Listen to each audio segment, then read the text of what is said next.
Assalamualaikum warahmatullahi wabarakatuh. Halo, saya Novia Marsyal Yuningsih dengan NIM 230034100 dari Fakultas Kedokteran, Program Studi Kedokteran. Video ini saya buat untuk memenuhi tugas kemuhammadiyahan.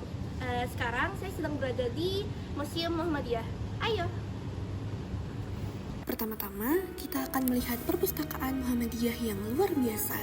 Di sini, kita bisa menemukan berbagai koleksi buku dan arsip berharga yang mendokumentasikan perjalanan panjang Muhammadiyah sejak didirikan. Perpustakaan ini merupakan sumber pengetahuan yang kaya, tidak hanya bagi anggota Muhammadiyah, tetapi juga bagi masyarakat umum yang ingin belajar lebih banyak tentang sejarah dan perjuangan organisasi ini. Selanjutnya, kita akan mengenal beberapa pahlawan nasional yang juga merupakan tokoh Muhammadiyah. Salah satu yang paling terkenal adalah Ahmad Dahlan, pendiri Muhammadiyah, yang berjuang keras untuk memajukan pendidikan dan kesejahteraan masyarakat Indonesia.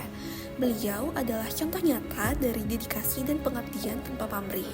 Selain itu, kita juga akan melihat sekilas tentang Ketua Umum Muhammadiyah saat ini. Saat ini, posisi tersebut dipegang oleh Haidar Nasir yang telah memberikan banyak kontribusi untuk memperkuat posisi Muhammadiyah di berbagai bidang, termasuk pendidikan, kesehatan, dan pemberdayaan ekonomi umat. Di museum ini pula, kita bisa melihat replika kapal besar yang melambangkan perjalanan Muhammadiyah melewati perairan Indonesia. Peristiwa ini menggambarkan sebuah perjalanan bersejarah yang dilakukan oleh para tokoh Muhammadiyah dalam menyebarkan dakwah dan pendidikan ke berbagai daerah di Nusantara. Seperti yang kita ketahui, Muhammadiyah, sebuah organisasi Islam yang didirikan di Yogyakarta pada tahun 1912 oleh Kiai Haji Ahmad Dahlan, mengalami banyak perkembangan signifikan antara tahun 1912 hingga tahun 1941. Berikut merupakan beberapa peristiwa penting yang terjadi selama periode tersebut. Pada awal tahun 1912, Kiai Haji Ahmad Dahlan mendirikan Muhammadiyah pada 18 November 1912 dengan tujuan untuk memurnikan ajaran Islam dan meningkatkan pendidikan serta kesejahteraan umat Islam di Indonesia.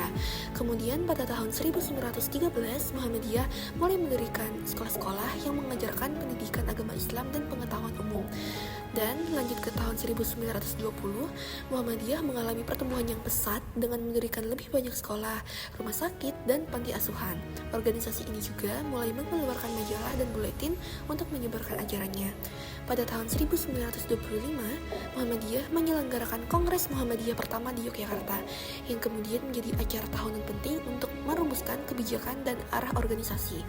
Kemudian pada tahun 1930-an, Muhammadiyah mendirikan berbagai organisasi otonom untuk mengelola bidang-bidang spesifik, seperti Aisyah atau Organisasi Perempuan Muhammadiyah, Pemuda Muhammadiyah, dan Nasyatul Aisyah atau Organisasi Pemudi Muhammadiyah. Kemudian pada tahun 1932, Kiai Haji Ahmad Dahlan wafat. Namun, kepemimpinan Muhammadiyah terus berlanjut di bawah pengganti-penggantinya yang setia pada visi dan misi pendiri. Serta pada tahun 1941, Muhammadiyah telah berkembang menjadi salah satu organisasi Islam terbesar dan paling berpengaruh di Indonesia dengan jaringan luas sekolah, rumah sakit, dan lembaga sosial lainnya di seluruh Nusantara.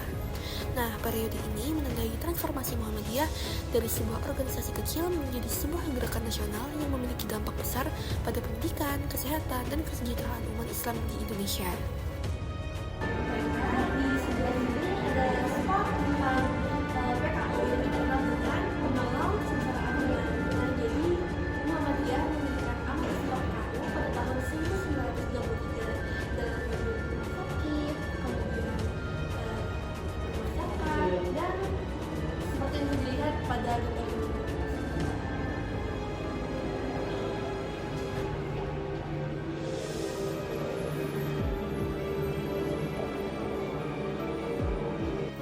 Sekian tugas video kemuhammadiyahan yang dapat saya berikan. Semoga dapat memberikan manfaat bagi yang menyaksikan.